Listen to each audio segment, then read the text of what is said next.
Welcome back. Episode 375, Nitty Gritty Sports Talk Radio Show.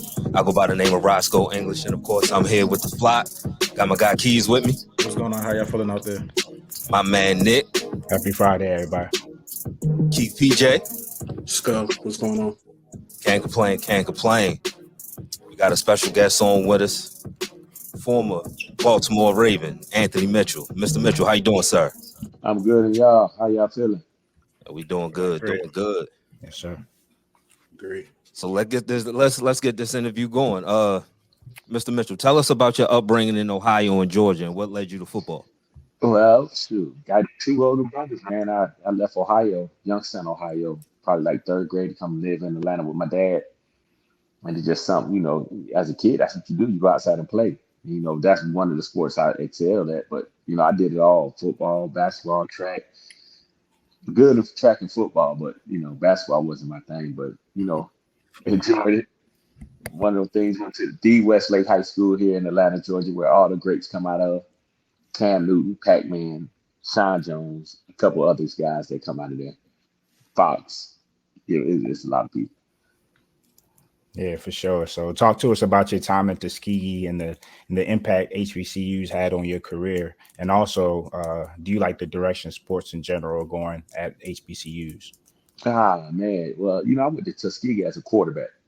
Yeah. Wow. And I ended up playing all three. Well, I played three different positions on the defense side of the ball. Once I switched over to defense, I started at corner, got new coaches, then I started at safety. Then I switched to outside linebacker. So I ended my career at Tuskegee as an outside linebacker for 2 years. Yeah, and I think we need to do a little more, at the HBCUs. You got people complaining about it, but not willing to help out, Yeah. And so I think for me, and I'm gonna say it, and I ain't gonna bite my tongue because I'm on y'all show. We steal from ourselves. Here you at HBCU. And you got your own culture, you send your kid to a HBCU to learn, come find out the people that's on the board and higher up are taking money that's supposed to be for the kids. I mean, we only can see change when they start changing their mindset and bringing people that want to actually put back into the school, as far as the president down to the boards and the trustees that's already there, that's been in place. Yes. Okay, so transition into your NFL career, what challenges did you face trying to make an NFL roster as an undrafted rookie? Well, it's just being undrafted. I mean, you coming in from a HBCU, I started, people don't realize this, but my first training camp was in Jacksonville. I led the team in tackles, I think interceptions, special team tackles, and still got cut. You got to pick. That's why I love that my son went free agent, because he got to pick and choose what team he wanted to be on. And you get to look at the numbers more so than just getting drafted to a team, because there's a lot of 5th, 6th, 7th round running backs we've seen this year that didn't get no playing time. But as far as for me, it was just the speed of the game and realizing when they say live, it don't mean live to everybody, because coming from an HBCU, when they say live, everybody getting hit. That's except the quarterback. And I found out the hard way down in Jacksonville when they say live, and I hit Keenan McCardell. But it was one of those deals. Can you tell us about that story? Oh man, they said live, and it was cover 2, and I think Keenan McCardell ran a corner route, and I came off the hash, and I tried to take his head off, and all I remember is Kaufman just yelling, Paul can hit him. I'm like, you said live. He's like, but not live on him. I'm like, well, it was one of those deals where I was looking like, so I think after that it was a run play, goal line, and they said live, and I'm on stuff and rocking, meeting the running back in the hole, and I tried to tag him off. I got ran over. You know what I said? I'm gonna hit everything that moved from here on out. I can take that tail in. No, Yeah. definitely. So you finished your career with 160 tackles, 3 interceptions, and 1 sack in your 6-year NFL career. But walk us through that first career interception against Peyton Manning. Actually, it was I was down in the box. It was one of the plays to where I had to show like I was blitzing to get to the middle of the field. And when I did it, he let it go, and I reversed direction and was able to get back in front of it. But picking off of Peyton Manning is something special. I seen him in the owner's box in the second round of playoffs versus Texans. I said, hey man, I got some bragging rights on you. He like, what you talking about?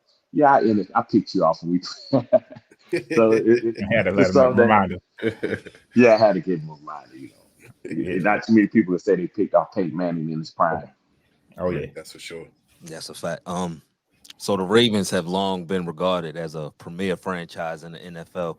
Tell us how your time as a Raven was to you, and what makes it a special franchise. I mean, it's just everybody's still in place. And then, being in Baltimore with the fan base, man, I love Baltimore. And I Yeah. think just y'all and the people of Baltimore, it's not just the fan base. You know what I'm saying? You can't just say it's the front, it's the front office and Rick Bashotti is carrying the team, but it's also the fans that you love being in Baltimore, regardless where you go. Because I was in, it was good people in Cincinnati when I played, but being in Baltimore is something special, So I love coming back. We bring my wife. She love it, but it's the fans, and then they don't go and demolish the whole front office. When he got hired, he kept him in place. But it wasn't broke, don't fix it. And you could tell because when he come back, everybody's still loving on you. Everybody that's still there. Hell, even the cook is still there. So when I went to go visit the new facility, because my first time seeing it was my son being on the team. Mm. The cook was like, Mitchell, want me to cook you something? I know you like your omelet. I'm like, man, that was years ago. You still know how I like my omelet. So it was something special in the way he just keeping it intact to where guys could come back and people still recognize him that's in the front office. It's even more special. Definitely. The continuity is definitely important. Wanted to take it back to 2000 playoffs and the divisional round against the Titans. Can you walk us through that blocked field goal you returned for a touchdown? Well, this one is the second block field goal. And I ran after the first one, and Rob Wilson and Ray Lewis jacked me up. So stay away from them balls. I said, man, they returnable. He was like, man, I know, but just stay away from them. I said, dude, look, you got tight ends, a kicker, and a holder on the team on a field goal. I said, any one of them catch me, I don't need to be in the league. So so I'm a spy on that play where I show like I'm coming off the end and I just back up for safety just in case they run a fake. When I seen that ball hanging in the air, I said, man, forget what they talking about. They just going to be mad at me because I'm getting up under this one. Gotcha. We had your teammate Dwayne Starks on last season. He spoke about the 2000 defense, the cohesiveness, and the veteran leadership. What made that Ravens defense, that 2000 defense, so special, in your opinion? Just being able to just love being around each other. So when you love being around each other, you don't mind communicating, and you could tell if you watch. Football is no secret, first off, and we knew that. So everything we seen, we echoed it out across the field. So everybody knowing what's coming. And it just give me, and then like Ray Lewis, if you didn't touch the ball carrier as a defensive back, you had to give him 55 push-ups. So it was a team, it was a player-based ran defense to where the man of the defense is Ray Lewis. So either you're gonna listen to him or you're gonna be on a flight on your way out. But so it was love, man. Everybody loved being around each other. We could go anywhere and have conversations and. We all had the same mindset, the same goal. Just to pick, when did you guys know? Did you know that before the season the defense was going to be special? Or y'all figured it out throughout the season? Man, you don't even want to know. So I'm gonna tell you this, and this is a true story. This people first time and that I was in Jacksonville, right? Got cut, the final cut on a Friday. Ended up in Baltimore that Sunday. And I was like, man, I'm up here, this sorry team. Because you got the year I went to Jacksonville, they just went to Bible playoffs. They State. had that Mhm. nice run in the playoffs. I'm like, man, I ain't gonna have no chance. Who on this team? My roommate is Marcus Douglas. And I said, man, he said, what's wrong? I said, man, I was on the good team. Now I'm up here with these nobodies. I said, who's he's like, what? And he started naming off all these pro bowlers. I'm like, okay, then let me, but it didn't hit until, that 5-game scoreless by our offense that we were special. We knew we was good, but winning those games, most of the games when they didn't score a touchdown on offense, that put us in the category of special need. So you spoke about Rod and Ray on those block field goals. As a young player in the league, what was it like being around those guys? It's just, just watching them, trying to learn.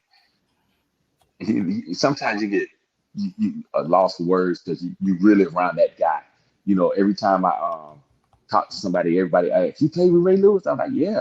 "You play with Rob Wilson?" "Yeah." I mean, we was all on the team together. What you think? So just being a part of that, man, is special in itself because it's always something you can carry on, a legacy, even though you're not playing. Just being around guys of that caliber and learning from them. Definitely. So how did it feel to come to that sorry team and cap it off with a Super Bowl? Man, I ate so many words, but I couldn't believe it because I didn't know. I went to being at Tuskegee. I didn't follow football far as guys like that. People don't understand my story. I majored in architecture, so me going to the NFL was my last option. I wasn't even thinking. To be honest with y'all, you can ask anybody. I didn't even want to go to the NFL when I switched to outside linebacker. Well, let me rewind my story about being at Tuskegee. When we got the new coaches, the old lineman coach used to come up to me and say, "Go to outside linebacker, you'll go to the league."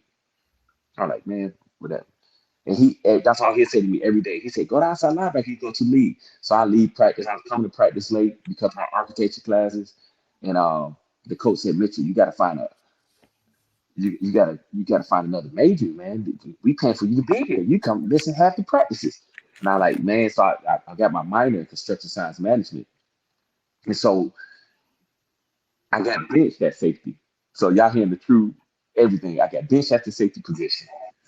And I'm on the bench and a team driving down and it's first and goal on the one. Our head coach throw down his head says, "I need me an outside linebacker." I said, "Man, I play. I got time to sit in the bench. I didn't care where I was at."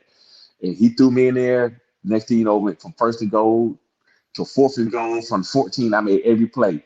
And when I was dropped off on the sideline, the old lineman coach walked into me and said, "Now watch, you finna go to the league."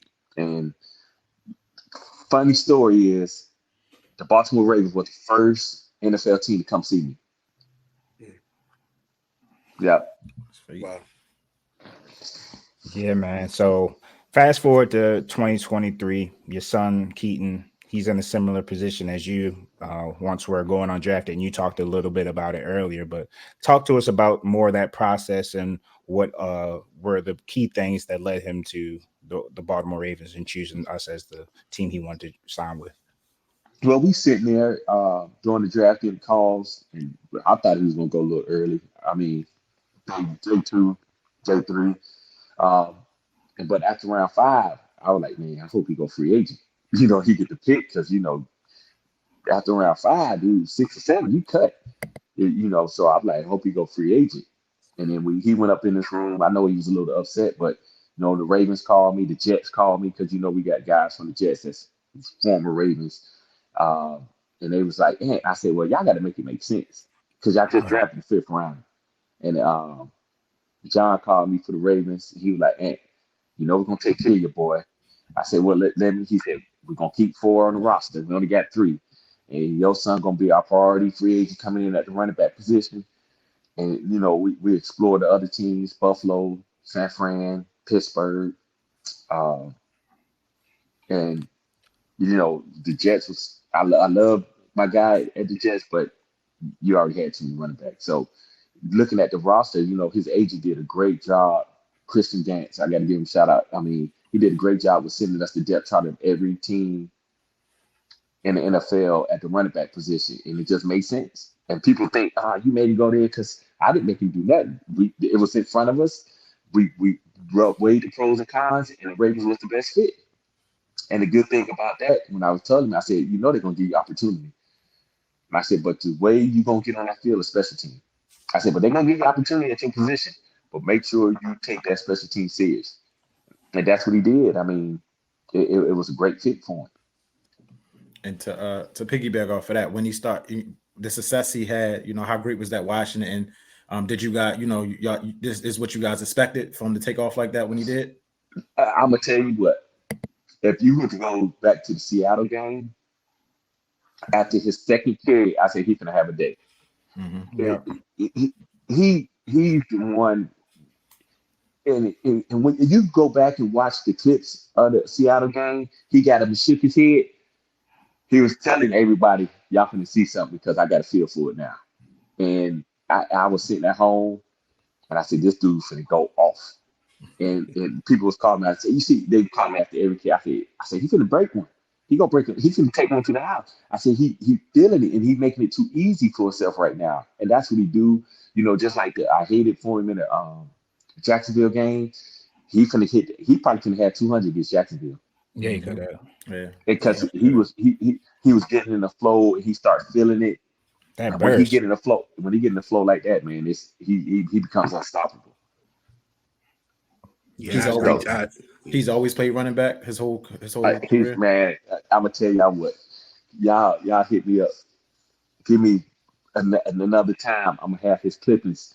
When I tell you he looked the exact same since he was down there 10, 11-year-old running back. I got some clippings, but yeah, man, he been doing that for a minute. You know, as he got older, you know, he was on the smaller side, you know, in parking wreck, but he'll break. And you got the bigger kids that have, you know, make a play on him or running down because they was bigger, faster at the time. But as he got older, them rundowns became home run hitters, and I just he's been like that. I mean, you could watch it, the little clippings. I said, I just been waiting for y'all to see it. Definitely. So, I mean, we can't wait to add Keaton back to the running back rotation next season. How's he recovering post-injury thus far? Man, he doing good. His mindset good. You know, a little stiff in the knee, which is going to be because of the swelling, but he's back to it. He's already rehabbing. So, hey, I'm looking forward to him get back out there as well. Definitely. I like the little combo they had. Everybody was. I liked his 9-10 carries a game. As long as he kept doing what he was doing, it was all right with me. You know. But as he go, he gonna progress and get better. Definitely. We definitely missed him in the AFC Championship, man, because I feel like he was our secret weapon this season, and it was like we got teased with him. We can't wait. We can't wait to see him next season for sure. Yeah, I missed him too, but I was telling people Dalvin Cook was gonna be the savior, Man. and he didn't play. I was like, oh man. I told him, I said Dalvin Cook's gonna go off. Because he got to prove, he got something to prove. But we didn't get to see him, so I mean, hey, we had the same sentiments, man. I thought he was gonna have a good playoff run because you know he's trying to. Damn, I was about to throw a shot. I was going to end this with a shot. Hurry up and get back on, Mr. Mitchell. Hurry up and get back on. Great though. We gave it up. As we always get our guests to do. Okay, here you come. Mr. Mitchell. Before we get you out of here, y'all took a tough loss. It was good for me because I'm gonna let you know. I'm a Steeler fan. It was great to see y'all lose in the AFC Championship game. It's beautiful. But who you going for? Hold up. Yeah. We over here with a Pittsburgh Steelers fan. Absolutely. Yeah, that's we got. Listen. Absolutely. How is he on here, man? Hey, look, do me a favor. That's I'm a cool guy. the dynamic. Mr. Mitchell, okay. Outside of that, I'm a cool guy. Okay, you're a cool guy. I'm a cool guy outside. Can you do me a favor? He's from Baltimore too, Mr. Mitchell. And I'm from here. Crazy. Hey, can you do me a favor? It depends on what that favor is, sir. Nah, you can't. Can you do me a favor? We on the show. Can you do me a favor? I know. What's up? Slap yourself. Can't do that, man. Can't do that. Yeah. Especially when I feel like y'all little bro when it comes to playing 2 times a year. But let me ask you this. Yes, sir. Why would you want Baltimore to lose? And you from there? Not that you're from there, but they beat your team. Wouldn't you want to get beaten by the Super Bowl champs? the last time y'all beat us? So that I'm just saying that's just I a can't loser remember the last mentality. time. No, you missed the question. Who beat us? Oh, well, you're right. We did beat y'all this year. In last year and the year we set out before. Hey, y'all struggled with us this year, the last game, and we set out people. Yeah, man. Man, we had they honestly there. That quarterback that beat y'all. You know that quarterback that beat y'all week 18. You know he didn't even dress last year. You can't listen. Like we didn't even give him a helmet. He gonna start rambling. Get him out of here. He didn't give him a helmet. Hey, no, because he get me charged up. And I like this. Now I'm activated. I like this. But look, yes, sir. Didn't that knucklehead push off on Humphrey for that touchdown that they didn't call for y'all in Pittsburgh? I'm just asking the question. What about the one his rookie year? We saw a lot. I know we ain't going back that far. We can say okay. I'm just saying because it keep happening. It keep happening. You could take that one or the one from his rookie year, or the ref didn't call it. So in my eyes, it didn't happen. You like Mahomes. You gonna pick and choose when you. I do. I do like Mahomes. I ain't saying you like him. I say you like. You're like L-I-K-E, not like. I like him. I'm like him. I would love to be compared to the GOAT. No, I'm talking about the crybaby side of him. Oh no! You know what I'm saying? No, I don't have no reason to be a crybaby. I'm talking about when Mahomes cried that one game. So how can you call a play that's decide the game? But then they beat Cincinnati off a play that decided the game. You bringing up a push off? I'm not the one crying. But I'm saying, ain't that's what it is though? Man, you know you brought up the push off. You brought up. You got all the calls Sunday too. Hey, look!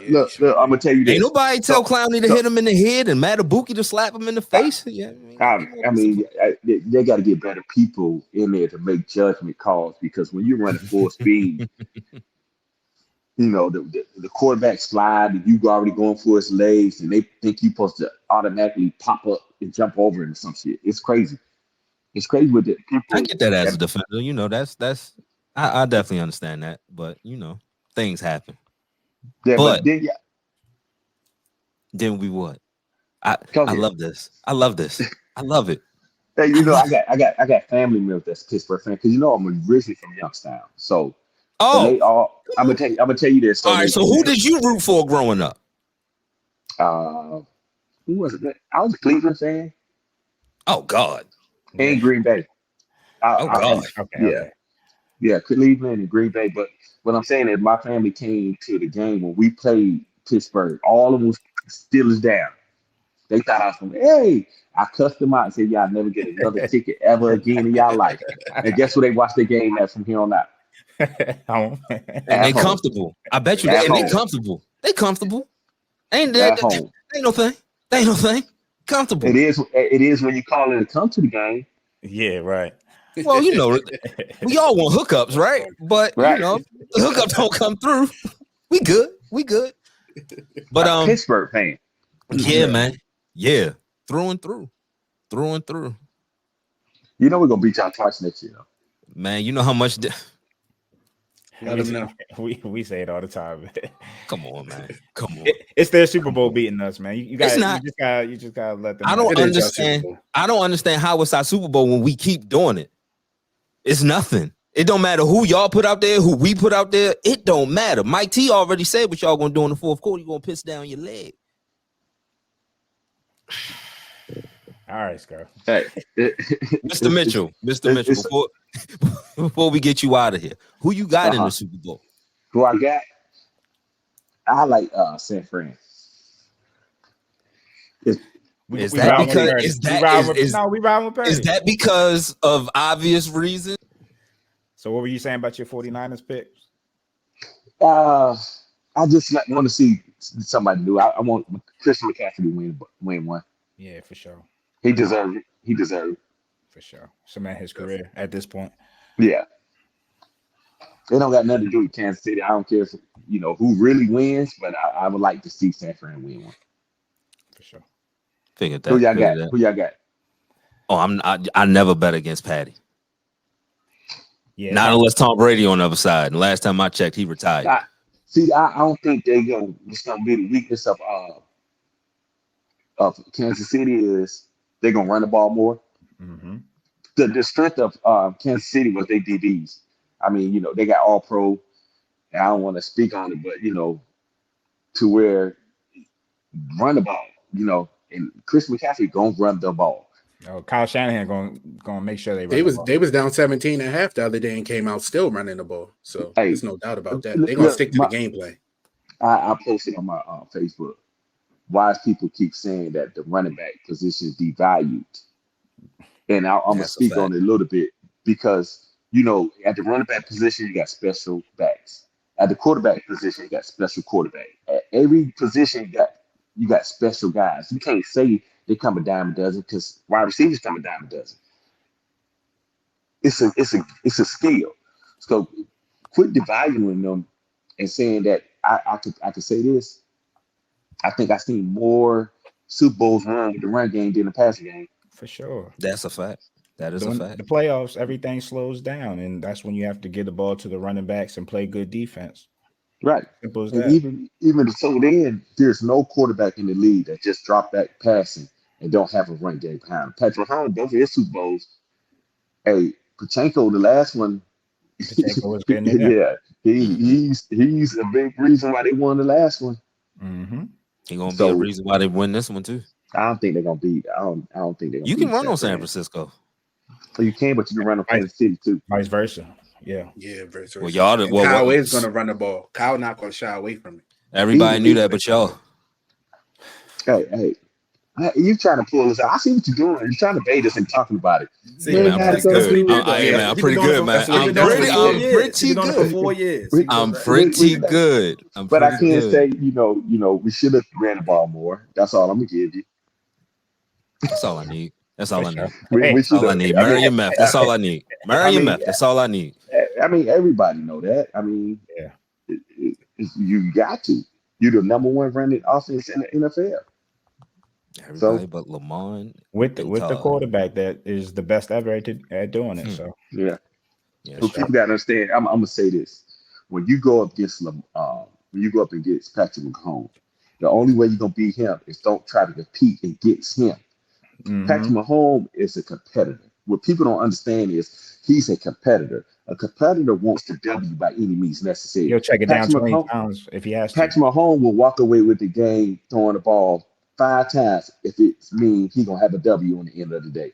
He's not gonna change who we are. The only thing he's gonna change is if the pass game ain't working, let's run the ball. And if that's working, let's run until the wheels fall off. And that's what people gotta understand. When you compete against and play against Patrick Mahomes, you gotta stay within yourself. Don't get into no pissing contest and think people need to outperform him when you need to just because he's trying to beat your team.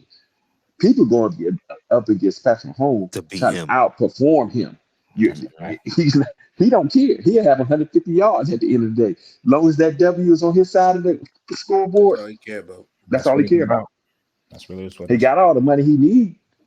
That's a fact. That's a fact. Hey, so what else you gonna tell him? When he need to pass for what to get more money? This dude, man, please. It's all about winning them putting them W's more in the W column than the L column. Hey, I respect him. He's trying to be in Brady's air, man. He's trying to be in Brady's air. He's doing it the right way. He ain't gonna have no scam. He ain't gonna have no scammers up under him though. Yeah, he chasing that ghost. Hey, Brady, the first one I get Brady. How many he got? 5? Who Brady? 7.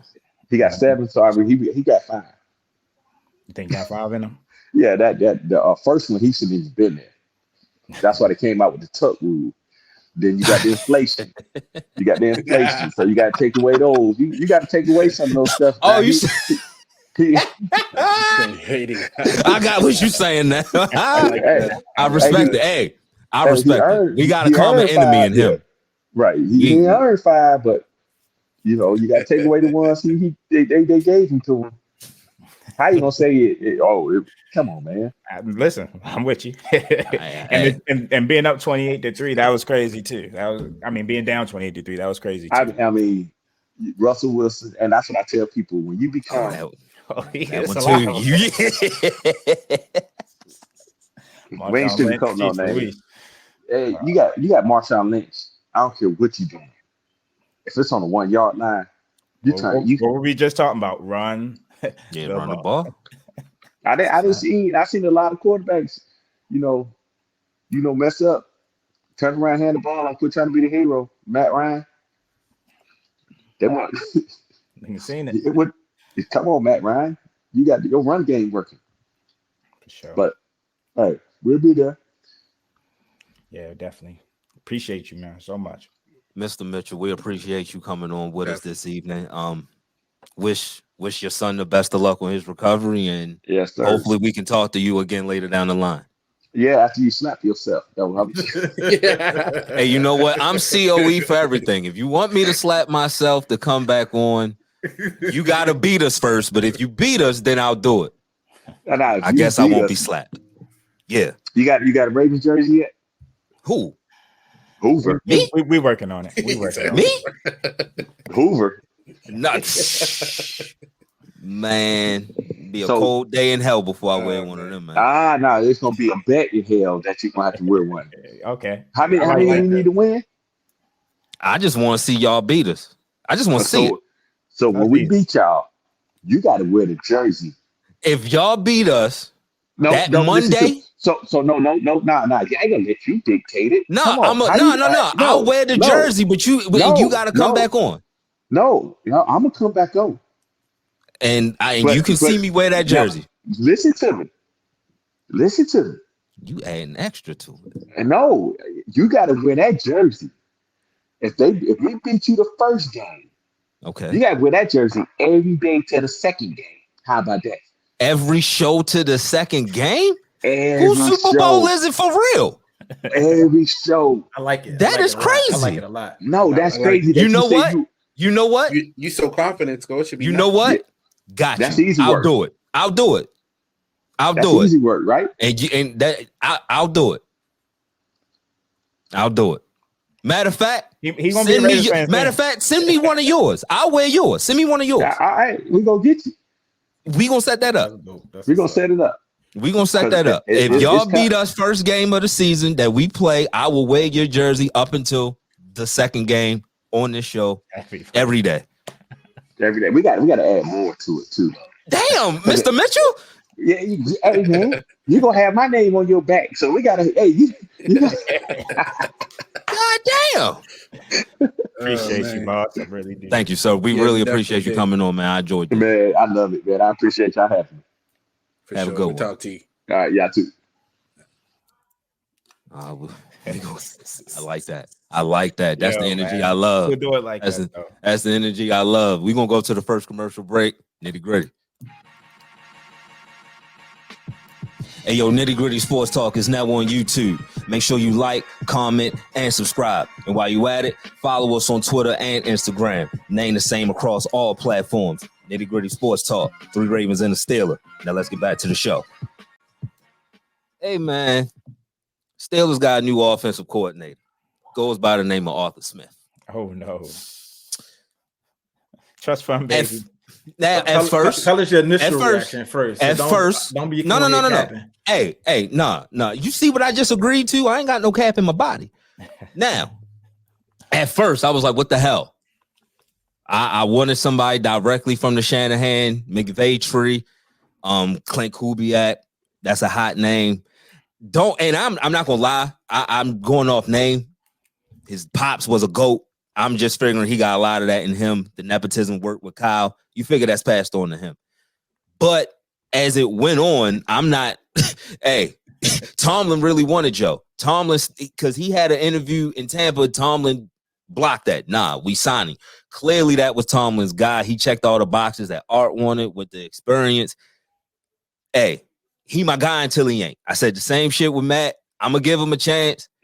And I reserve the right to change my mind if I don't like what I see. Now, of course, I want to see the author. You've already saw. No, I want to see. No, I want to see the Arthur Smith from Tennessee. Naturally, whatever happened in Atlanta, I want to chalk that up. I want to see something where say, all right, maybe Duke is a better OC than head coach. We've seen that before. That's not out of the realm of possibility. But I'm gonna just be hopeful. Because we do have things for him to work with. Like Pat Frymouth should be happy. He got Jonnu Smith paid. Pat Frymouth should be happy. But he didn't even utilize Kyle Pitts. Like I said, I want Tennessee Arthur Smith. That's what I want. Of That's a long course. time ago, so. Whatever happened in Atlanta, that did happen. I'm going to acknowledge that. But I'm also going to say, yo, bring Tennessee Arthur Smith and not Atlanta Arthur Smith, and I'll be okay with that. If it's Atlanta Arthur Smith, it's going to be some long days on this show, and hopefully I don't have to wear that damn Anthony Mitchell jersey. That'll make everything a lot worse. So can we pause this real quick, or no? Can we just pause this brief intermission? Like, who is Tennessee? Yeah, that's what I was about to say. Like, what have you seen on tape that make you so excited? Like, you make it seem like Tennessee Arthur Smith. They were a flowing offense. Now, here's the thing. But here's the thing. They weren't. Yo, they beat y'all. They beat y'all a lot. And they beat y'all a lot. I'm not saying anything. This shit can be proven. And I'm not going to say it. Y'all go do your homework like I had to do. Now, what I will say, Tennessee beat y'all a lot. Hold on. Now you're talking about something that happened. I'm talking about Tennessee and you bringing up Atlanta. I already said that. Atlanta's the most recent thing. Like, you got okay. We give him a lot of credit for Derrick Henry. What has he done? So we just gonna forget about Atlanta because you like what you saw. No. That's not what I said. I said I want to see Tennessee Arthur Smith rather than Atlanta Arthur Smith. Now y'all can twist my words all you want. That right there is black and white. That statement that I just made. Why did he struggle in Atlanta with more? Yo, a lot of niggas ain't meant to be head coaches, yo. I don't know why, but he did. He did struggle. I don't know why. But a lot of niggas are better OC. Like y'all have seen that. Like a lot of niggas be better OCs and DCs than they are head coaches. It should have been easy in Atlanta. He had three times the talent. Should have He had AJ Brown, right? Yeah. And Derrick Henry and Ryan Tannehill. I mean, Ryan Tannehill before Arthur Smith and after Arthur Smith is the Ryan Tannehill that I be talking about. The Ryan Tannehill that y'all be talking about is that one who was decent, right? Like he was decent. Y'all got him paid. I mean, that's true. But again, we talking about 2019. And talking about Derrick Henry having a historic season and just being a historic player in general, right? Yeah. But we have a run game that he can work with. Yeah, cool. I mean, running the ball wasn't the issue for you guys. Nah. And so that remains a strength. And play action, which I've always wanted to see more play action because of how effective our run game is. He uses the middle of the field. He uses his tight end. You think I'm hoping we'll bring a better Kenny Pickett? Like, and I hear what you're saying. I'm hoping that they pull the trigger, and he ain't the greatest, but I would like to see Justin Fields in this offense. Like, I hope you don't think with Najee and with Najee, with Jalen, play action to George, Deontay. We need help in the slot, but he really don't use the slot, so I'm cool on that. Usage of the tight end, middle of the field. I want to see Justin Fields in that, but if they don't pull the trigger, I'm hoping that because Kenny wasn't even this bad his rookie year. Like, he was mid, but this year he struggled. Like, it was terrible to see. It's terrible to see. So I'm hoping a simplified offense in a role where, just hit your deep shots on the play action and use the middle of the field. That's what I'm hoping to see. But that's that on that. I'm not acting like he's a savior, but you got to realize, dog, I had Matt Canada. I had Randy Fittner. I had Mike Sullivan, and I had Eddie Faulkner. Arthur Smith is a better OC than I can confidently say he's better than all four of those gentlemen right there. We're gonna see. So we're gonna see. We're gonna see. Very interesting. More changes. Y'all are losing people. Y'all are dropping like flies. Mike McDonald is now the new head coach of the Seattle Seahawks. Zach Orr is now y'all new defensive coordinator. Y'all lose y'all DB coach to Tennessee. A lot of turnover for y'all, which was expected. Y'all expected that. When you have a defense that good, people are going to pluck from your staff. Listen, man, we've taken some tough losses since the playoff failure, I guess. And I guess the main takeaway is we all knew like this was like the main season to try to get a ring before things shake up, things change. We have a lot of free agents as well.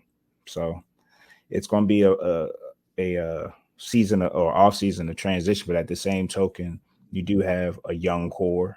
You do have Lamar locked in. You have Zay Flowers, Mark Andrews, likely Linderbaum.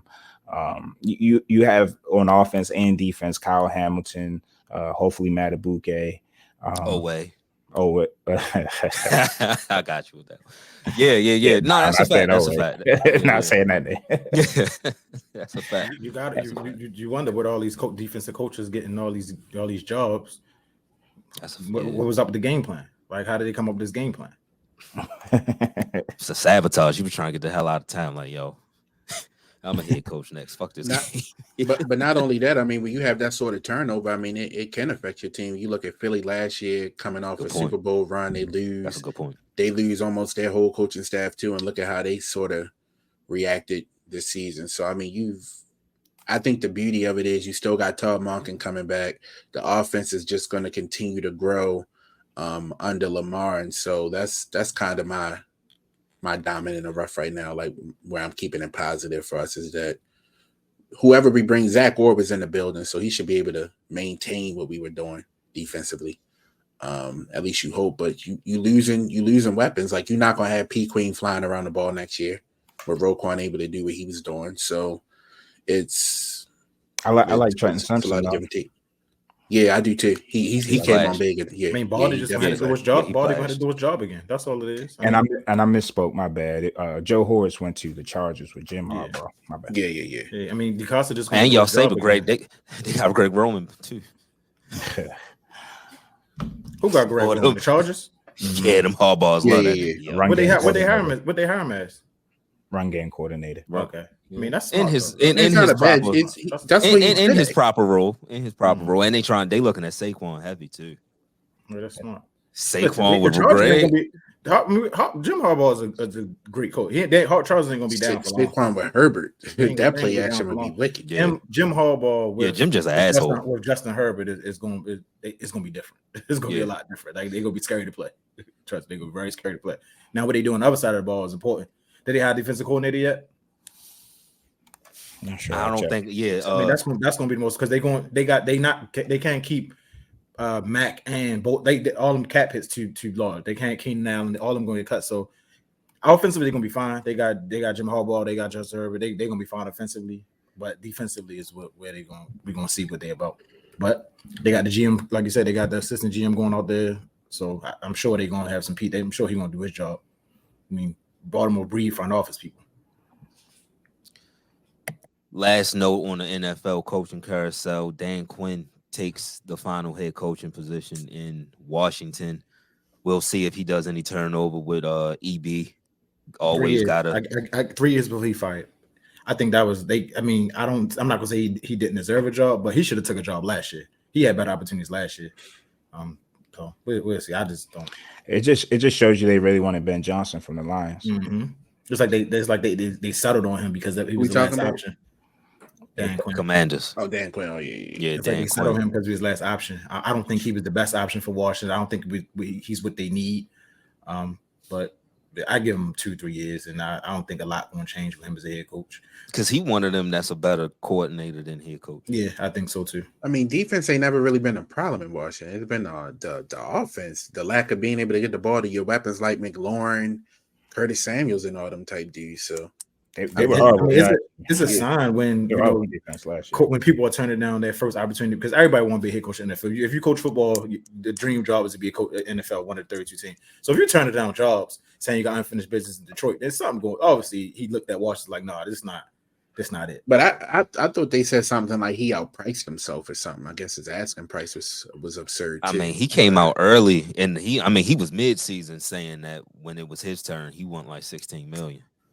Yeah, but don't think. I mean, the way he had that Lions offense looking in the fact that he need the way Washington, they should have paid him. And who Washington guys the OC? They hiring Kubiak some, right? Once he done with Kubiak going to New Orleans.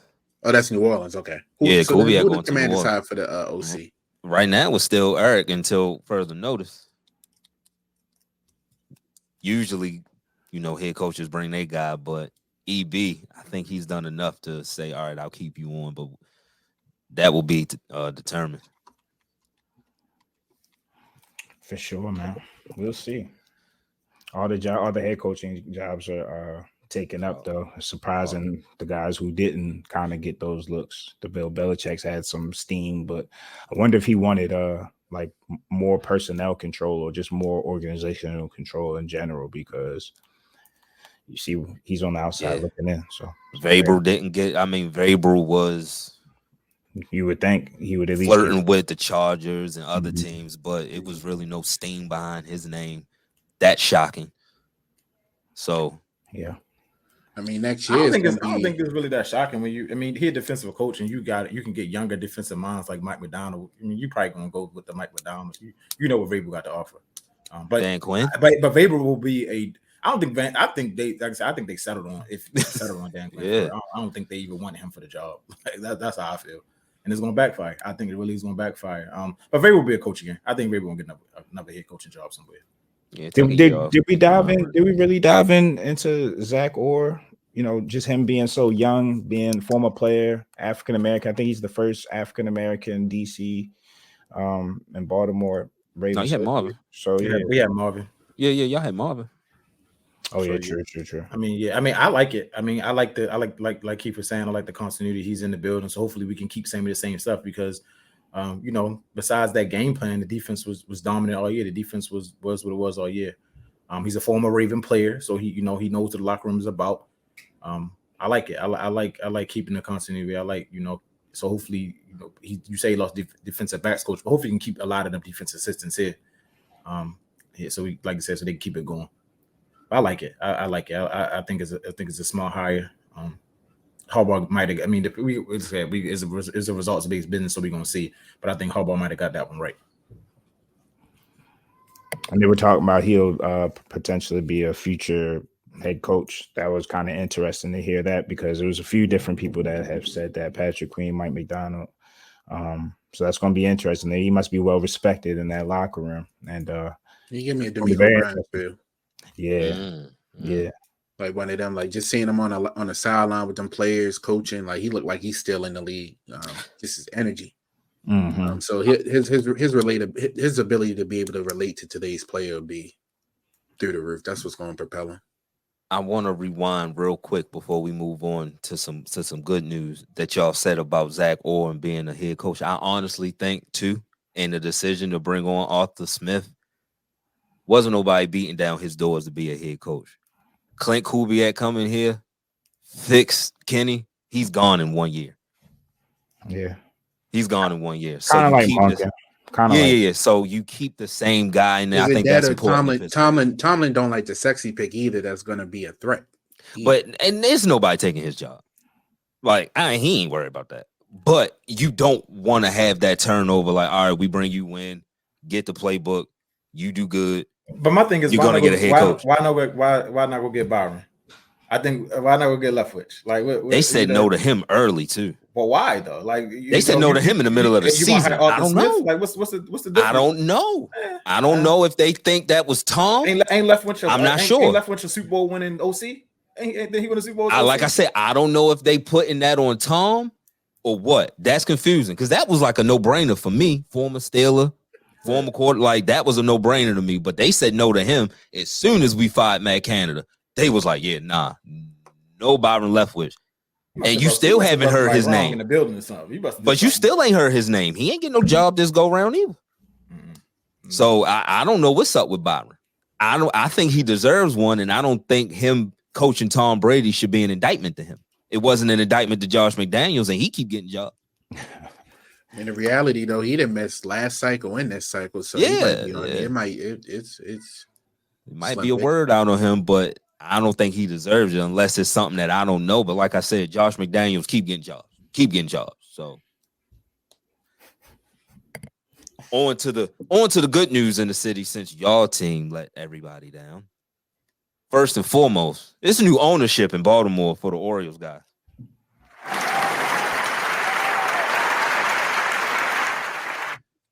David Rubenstein, I don't want to mess up your name, sir, and your in your group take over. They say DeAngelos is still there. I don't care. He doesn't have a say. Walks in as the fourth. I'm seeing the fourth richest owner. I saw the 10th. Either way, they have a bag And you know what that happened? 2 days, got shit shaking. Elias feel like I can flex a little bit. Dog, they got us an ace in 2 days. Orioles trade for Corbin Burns and give up nothing. I know everybody's saying, God, oh, we're going to miss DL. I won't. Oh, we're going to miss Joey Ortiz. For what? And they gave up the 34th pick. Patui. Don't need it.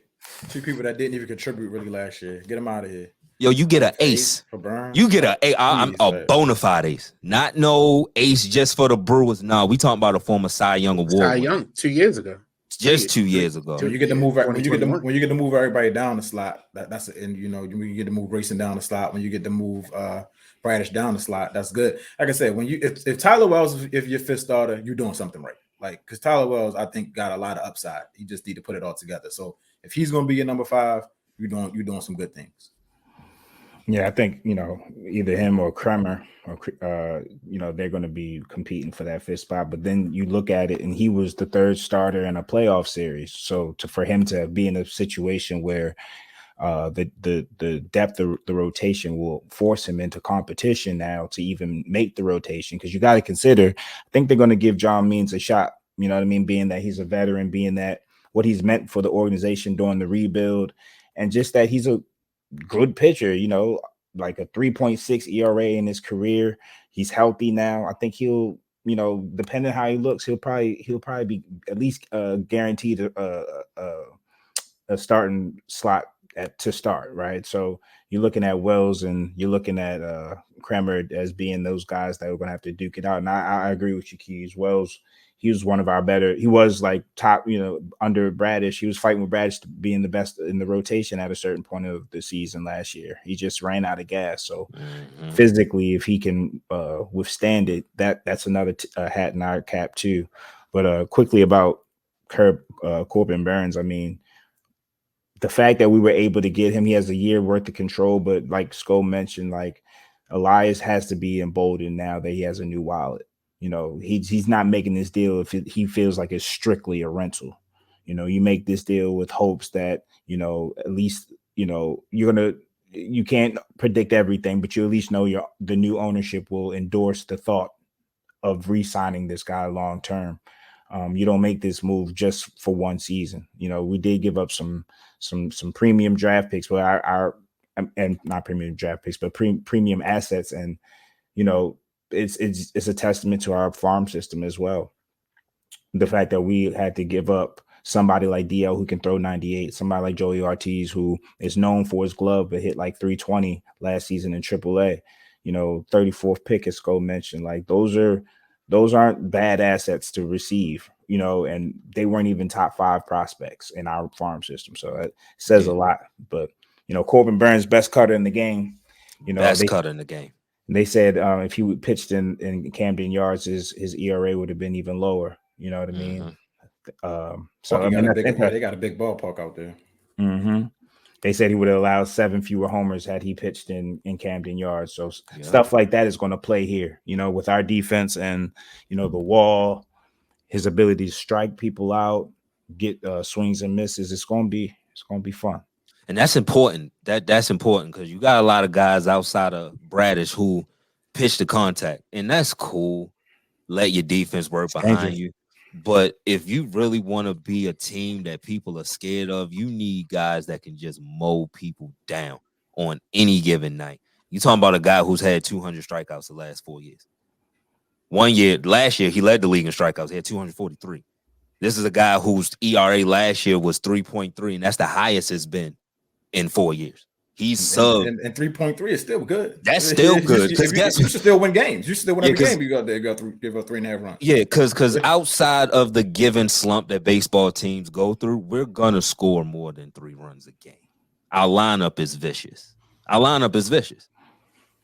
And everybody knows it. And it's vicious. And like Nick said it, Nick mentioned it, I think, in the chat. And also now it's vicious, but now it's even more confidence after last year. Like Gunner's seen the whole year big league pitching now. Adley's gonna come back better. Everybody. Sadie is gonna be, should be fresh. It shouldn't be injured. Hopefully he's healthy. Yeah, hopefully he's healthy. So you got it's listen. I mean, It's think worse. So about it. you should be the East is but I mean the Yankees got sold or whatever. But other than that, you should really be able to win the East again.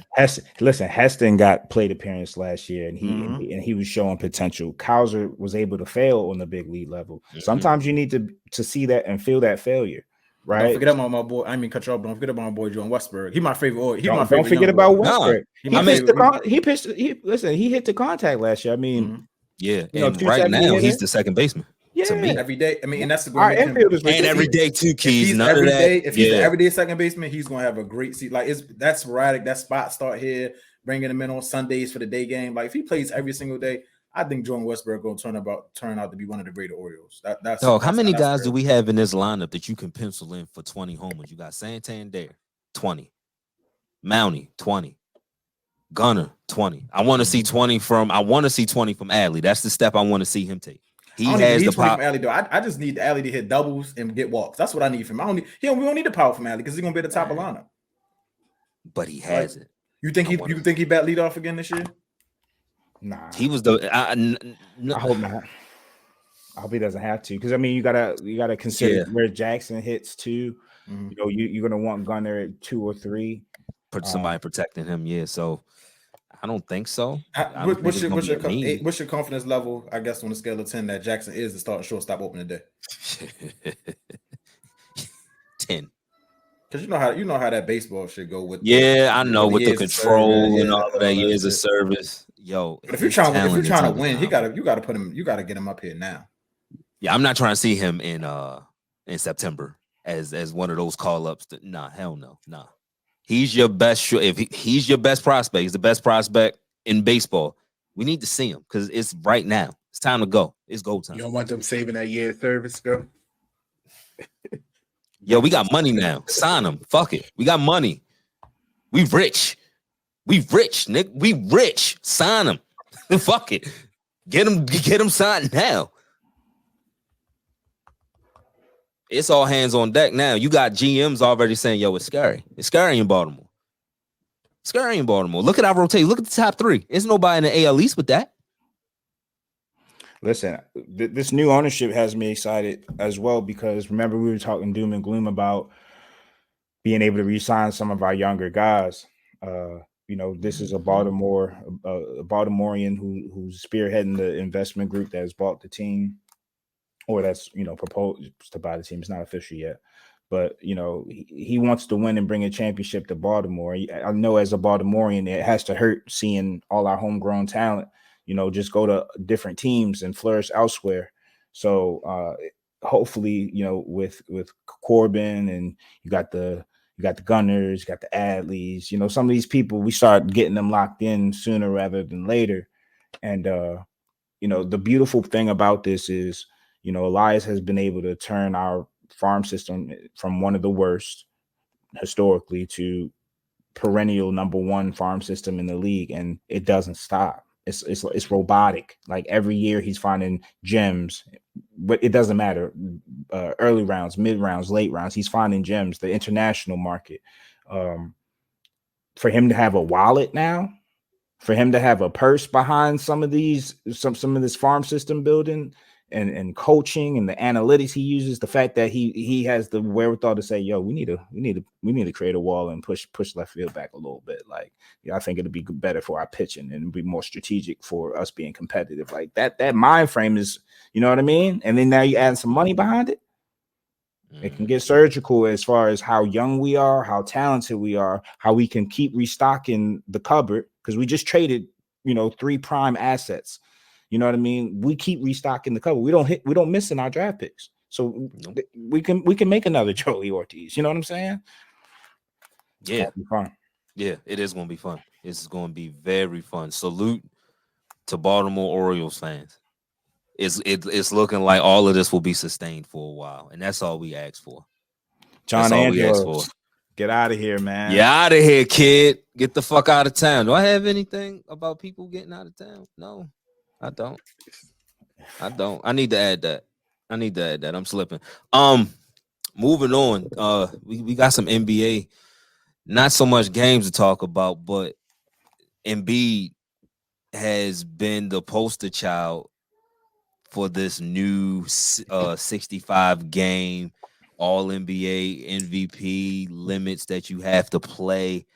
Unfortunately, because of that, he played through an injury. Now it's bad. It's the worst that it could be for somebody his size. So Nick, I know you wanted to speak on it, so I'm gonna start with you. What are your feelings on all of this new rule changes? And it's unfortunate that you have to have games played tied to, things that are connected to your money, right? So you're talking about all NBA, those type of incentives and performance-based incentives tie into whether you can get the Supermax or tie into whether,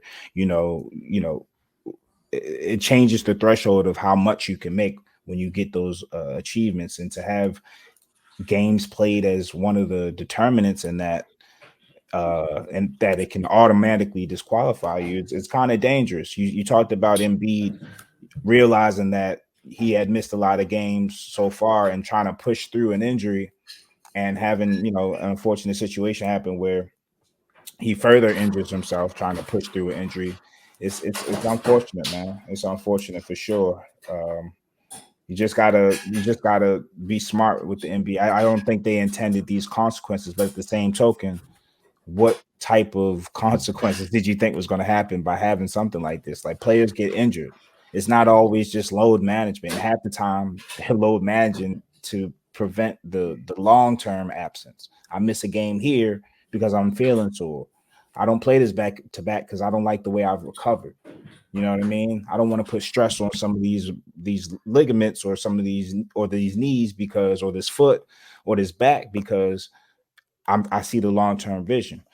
I think they just listen to a little bit too much cable television. The Stephen A's and the Shannon Sharp screaming about it. Players need to do their job. They get paid too much. They're making a mockery. It's hurting the game. The fans lose out. Well, what happens when you push yourself and you mess up your meniscus, and now you're really losing out. Now the fans definitely ain't going to see you for the next week or 2 weeks. Like, right. or to piggyback on what you're saying, or you having a record-breaking season and you get hurt at the end of March, and then you miss the games, and now you can't be the MVP or be first team when you've been averaging 35 all year. Like, it makes no sense. It makes sense. It makes no sense. Tyrese Halliburton is another one. If he gets disqualified and we don't see Joel Embiid's name up there and he's averaging 35 points a game, it just gets kind of silly. Yeah, it becomes the in-season tournament. That's really what it becomes. Right, because it needs awards tied to money. So that's when we go start saying right, and that's when we go start saying goddamn Dark White on second team All NBA because he didn't play 82 games and shit. Like, right, yeah, because it's not too many point guards in the East that's better than Tyrese Halliburton, and he's at that threshold too, and he's gonna miss out on $40 million. It's bullshit. Yeah. And again, Like, okay, you missed 15 games. You were still him in the games that he played. And then you got, I mean, it's like you said, like Keith said, it's all a money grab because then you got shit like where they bringing him back early, but he only played the first half because they got him on minute restriction. You put on your goddamn ticket, now you're losing money because they got him on the fucking minute restriction. Like, it's a money grab. Like, this shit, it's all Adam Silver's fault, yo.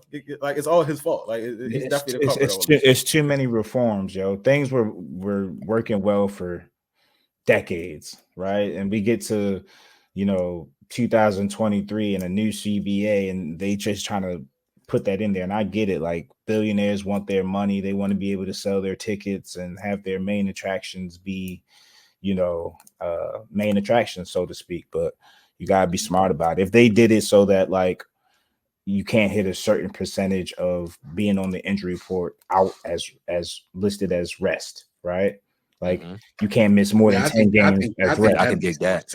I can dig that. To cut down on the load management, but you can't control an injury. So now we at the point this man has scored 70 points in a game. He's not going to be all NBA.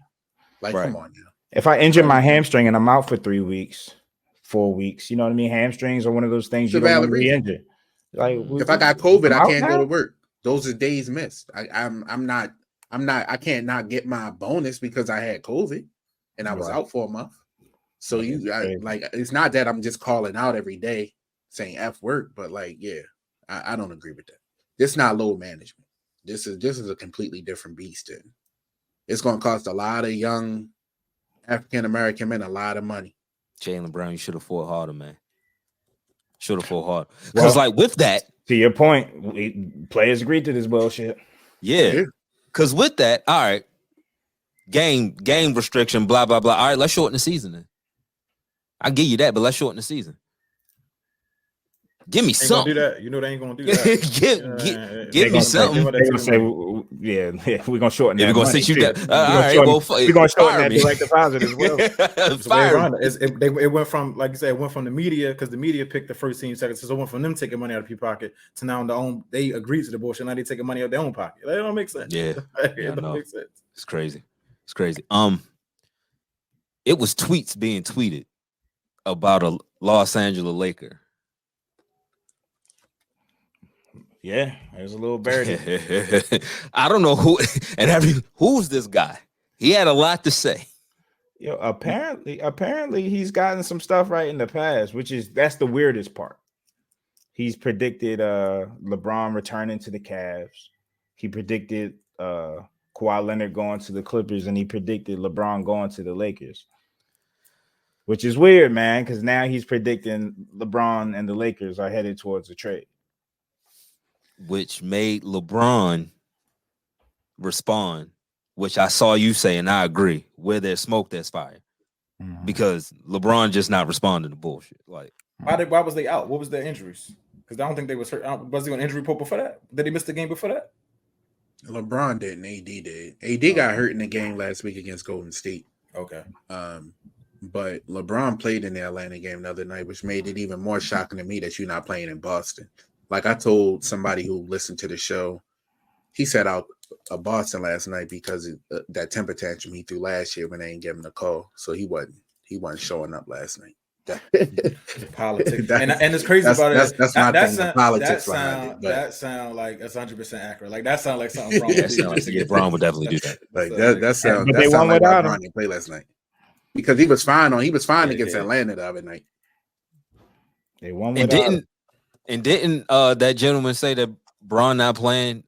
It's a game tonight, right? Didn't he say he's not playing tonight too? Did he? I didn't see. Yeah, because he ran off like 4 tweets, and I thought I saw that, but I could be wrong. But the fact that he said that and LeBron responded, I was like, Mm-hmm. But it makes sense if you want to get younger. If you feel like you know what, play today. Okay, if you feel like you want to get younger. And this is not going the way that you see it. It's Rob Pelinka has to do his job. I think it would be mutually beneficial. I mean, let's be honest about the state of affairs. The roster, because of how they blew up the youth side of it, right? Remember, they were stacked with assets. They kind of blew up all the assets. So now it's a roster full of players that aren't desirable around the league. Like nobody's beating around their door for D'Angelo Russell. Atlanta fans were saying, we don't want you. We don't want you. They want AR-15 though. Yeah. I mean, and if you're the Lakers, you know, he's on a relatively cheap deal compared to somebody like Jaylen Brown, right? Who's making, you know, buku amount of money. Like he has an affordable NBA contract. He's young. He's marketable as far as, you know, underdog type stuff. Can play both sides. He's a tough asset to get rid of when you're doing it to build around somebody almost 40 years old. Now, mind you, it's not to say that Braun isn't worth that, but they've done it so much that the cupboard's going to be dry. You know what I mean? Like draft picks wise, young players wise. And then he could finally say, you know what, Bronny's entering the draft and I want to dip anyway. And then what do you have? So they gotta be strategic, man. And I think Braun, I don't know what suitor would make sense for him, but I'm sure there's an opportunity somewhere where he could compete for a championship and help a team and reinvigorate himself because he's on a mediocre team right now. He's too old to lift this mediocre of a team and mediocre of a coach up. And then Anthony Davis, he falls down and he gets hurt. Like he's played well this season and he's Anthony Davis. But again, like, do you really trust him? Do you trust him to be available? You trust him on the court, but do you trust him to be available on the court? Yeah, that's a fact, man. Y'all got anything else with the NBA y'all want to speak on? Nah, man. I think the All-Star rosters weren't controversial. They weren't too bad. I know Trae even Young though didn't make it, but he's been hurt. penalized. He's been penalized a lot, at least recently. He's averaging 27 and 10. Got better numbers than he did last Yeah. year. Yeah. It's a tough crowd. They was talking about Derek White in the Eastern Conference. You talking about 27 and 10 won't make it? They giving out Draymond awards nowadays. Yeah, man. that's They personal. love them some Derek White. Yeah. Shit. I don't. He's a good player, but I mean, come on now. He's a piece. He's a role player. Like, what are we talking about? Like, I don't take that headband off. You'll look like ET. Nigga look like Megamind. Nigga look like Megamind out there. A cone head. Shout out to Paolo though. Shout out to Maxi. Yeah, shout out. Oh yeah, shout out to next upcoming. Maxi had a 50 ball last night. Yeah, 50 ball. We gotta stop putting the numbers on the. He had 34 in the first half. We gotta stop putting the numbers on a blank piece of paper until somebody get 100 or 82. We gotta stop that. Yeah. 50, especially in like 51. Like niggas, like yo, Dana Barrows got 51, dog. 50. Yeah. We didn't see 50. We didn't see 50 a lot of times. You can't do the 50. Luka had 50 at half last week. Yeah, like come on, yo. Exactly. It's impressive though. It's impressive with him. Nigga, you done got 50 before. Like, what are we talking about? They definitely need every bit. They was on a 4-game losing streak. Needed every bit of it. Yeah, Tyrese is nasty. And I know yeah, he's nice. He's nice. Having his own team, learning from James Harden for a couple of years, and then now being able to apply some of that, and then just the natural progression. It's like, what's your biggest All-Star snub? Who should be in the game? Snub. I would go Trae, just because I know 27 and 10, yo. Yeah. What about Fox and Sabonis out west? Fox and Sabonis was more next. Fox. Sabonis. He got the numbers. I don't want to see him in the All-Star game. No, well, I mean, so if I don't want to see him in the fucking. So I guess at this point, who would you take out? Because I definitely think Fox is All-Star. I definitely think De'Aaron Fox is All-Star. Who the West? Paul George. Take out Paul George. I couldn't take out any Clipper. They playing too well. Yeah, but you know what? My tickets show that Paul George, you struggling to get 15, my nigga. He been struggling. He been lacking lately for like a long time. Over the last month and a half, he hasn't been playing. That's all I'll say. My tickets show that nigga, I got you for 15. He hasn't been struggling. The thing about not struggling, but it's a lot of wealth to go around. Yeah, the thing about the Clippers is this is why they're playing well. They stopped doing the your turn, my turn bullshit. Yeah, it don't matter who scores any given night, as long as they win. Yeah, that's kind of how they've been carrying it recently, which is dangerous because they're kind of understanding how to play together and what's important. Definitely. I mean, who would you take out? Booker, Curry, Davis, Edwards, Paul George, Kawhi, Karl Anthony Towns. I don't know who you can take out. I think it's a lot of odds. The league is just more talented, bro. Yeah, it's true. Yeah, it's gonna be a lot of snubs. It's always gonna be for years to come. For years to come. Yeah. If I had to, if you had to ask me, I would say Paul George. But like Nick said, they one of the best teams in the league. It's tough when Fox can't. Yeah, I can't justify taking anybody. I'm not a big Devin Booker fan, but he's come on lately. Booker been out the last couple weeks. Mm-hmm. Yeah.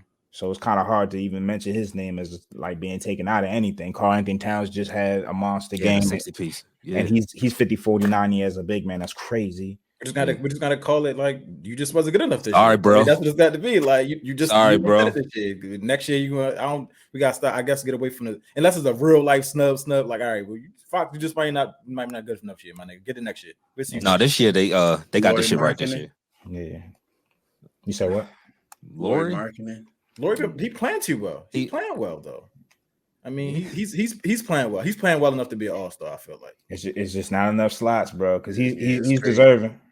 He's deserving. Even talking about Jamal Murray as a snub, so yeah, for sure. Yeah. That's crazy. He's never been an All-Star. It's a lot of talent, yo. Damn guards in the way. Yeah, them guards. Crazy. Yeah. I mean, you could took Dame to go east. If Dame never started, then Jamal Murray definitely wasn't making no team. Like, that's what it was. Good point. That's a damn good point. Dame a top 75 player, voted in at least. So yeah. Oh man, it's a good show. Good show. We're gonna go to the last commercial break and wrap up Nitty Gritty. brand activations, business openings, recently engaged or any new life event that deserves a celebration? Start planning with Penn Jones Events. Owner and principal planner Paige guarantees a fun and stress-free planning experience, managing every event aspect, including budgets, timelines, vendor negotiations, event design, and more. Penn Jones Events is a full-service wedding and event planning company based in Maryland. We curate extraordinary events tailored to you. Let's start planning today. For a free 30-minute consultation, visit ppjevents.com. Good show, fellas. Good show. Yo, Sco. Yes, sir. Real quick before we get out of here, I had this clip from John Harbaugh from his post-game presser. You sure you want to do that to yourself?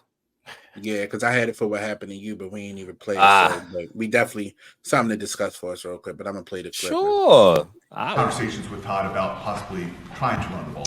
Yes, we did throughout the course of the game. That's not the number you want to have. When it's all said and done, you look back on it, that's not really going to win us an AFC Championship game for sure. It's more than just calling plays. You know, we had in that game a big part of our game plan were RPOs, which are run-pass options, based on what the defense gives you, cans and check with me's, which are run-pass options a lot of times. Sometimes they're pass-to-pass, which we had. Sometimes they're run-to-run. But a lot of what we were doing was directed at the line of scrimmage by what the defense gave us. And the defense was lined up to take away the run. So the next thing would be to bring it in tight and just run the ball at heavy formations and wide receivers. Why the fuck you lying? Why you always lying? That's all I'm gonna say. Oh my God. Stop fucking lying. I see y'all Monday. How many times the Ravens have ran against an 8-man? How many times the Ravens have ran against an 8-man box though, man? Like that's what stops y'all from running. Yo, y'all been running an 8-man box for the last since Lamar was your quarterback. My man said not running the ball. It's not going to win you an AFC Championship. Well, shit. Like I said, you think like did you figure that out during the game or after the game? Like you just literally said the reason why y'all lost is because you didn't run the ball. Like thanks for noticing what we noticed during the game, during the ball game. Like, but you the head coach. Then the explanations, check with me's, what's your RPOs essentially? Like, nigga, shut up. Yo, I'm not even a Raven fan, but shut up. Talking about the RPOs. I feel like that was a little shot at Lamar. That's exactly what he did. He put all the blame on Lamar. He was tossing the blame, talking about we had RPOs. That's what we did. Basically, based on what the defense gave you. I was about to say that. Like he said, the strategy was to spread them out and to do exactly what you guys were talking about, have RBOs and kind of check at the line to see how to attack each given play. So we talked about it though. It looked like there were some opportunities for Lamar to get loose and be freaky. Oh, definitely. And there were some things that I didn't see that I wanted to see, especially being there at, on the field. There were some lanes I'm thinking, oh, he's gone. Or, there's opportunities when he was gone, thinking he would get a little more. But even outside of that, like to me, run the football. Like I just said in the interview, the Niners were down 17. They still ran the ball in the second half. Like they still committed to the run. RPOs or not, the Ravens never committed to the run.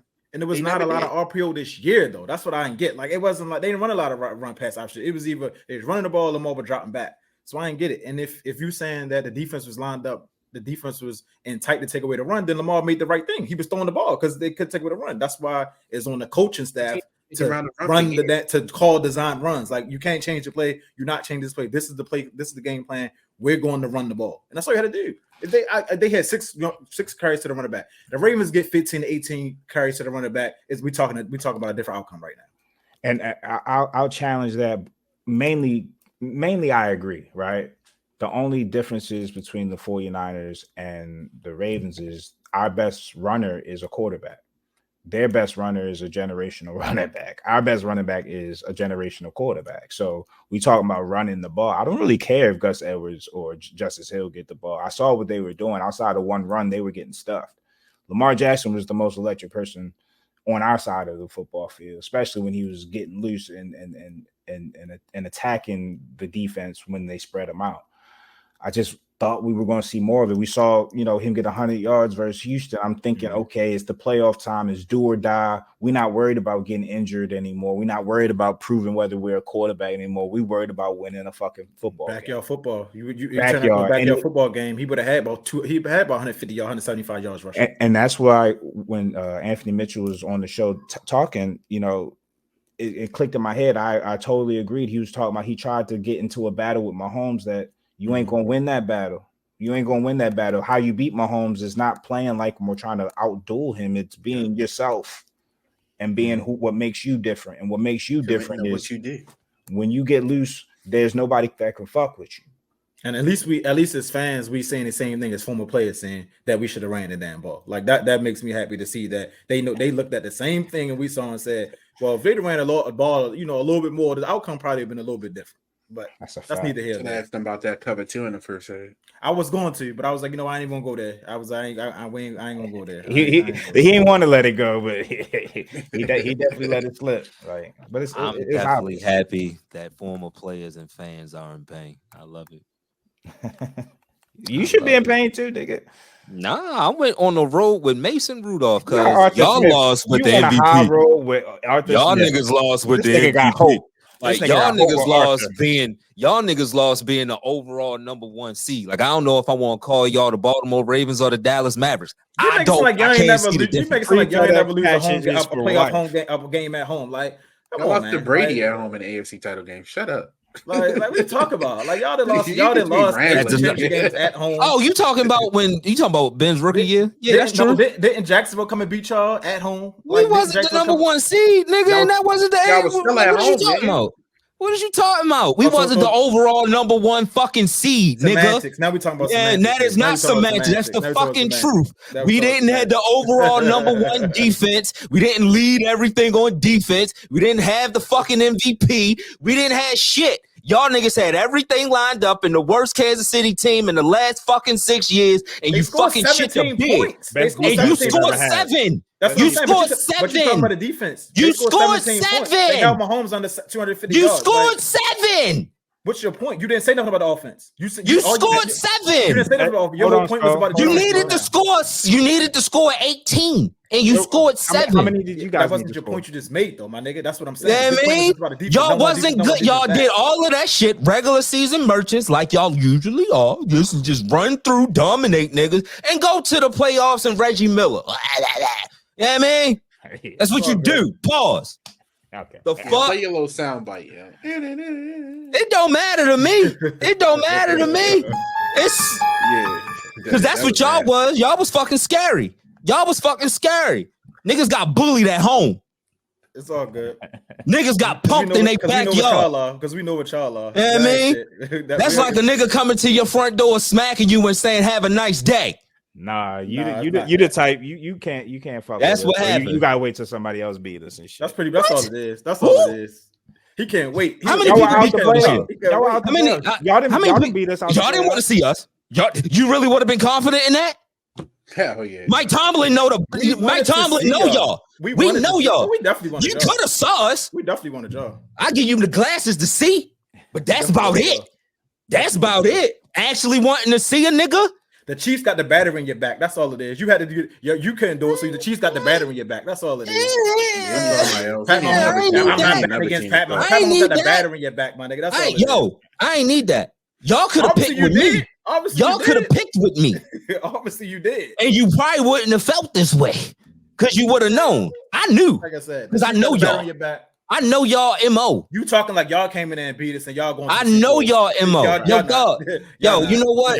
It just sucks because it's like, yo, Lil Bro had a good year. Damn, Lil Bro. But you still. Lamar, not the old Lamar. Yo, he different. He in a different zone. I said it. Yo, Lamar in a different zone. Nigga proved me wrong. Nigga in the same zone. Yo, Anthony Mitchell, I love the fact that you came on and gave it up the way that you did, sir. For sure. I appreciate it. For sure. I'm a man of my word. First game, whenever that happens, if Hopefully it's at the end of the year where it's one of them ones where we play 1 week, skip a week, and then it's the next. So I only gotta wear the jersey once. But I'll wear the jersey. I'll wear your jersey and I'll sport it proudly if y'all do beat us. But guess what? I ain't really worried about getting a jersey from you in the mail, man. I would just be honest with you. Salute to everybody that listens to our podcast. Everybody that listens live.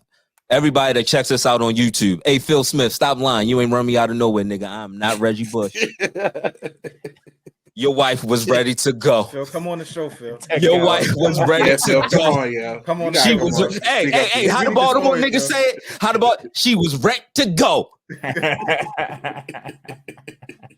Phil, you got an open invite, my nigga. Any Friday that you not working, open invite. Call, put you on the screen. It don't matter. It don't matter. If you watch us on YouTube, we appreciate you. Keep liking, keep commenting, keep subscribing. We're going to skip Monday. We'll be back next Friday. Super Bowl predictions and everything. Until then, stay safe and be blessed. Let me get my Baltimore music ready. Yeah. Salute to Tate Cobain.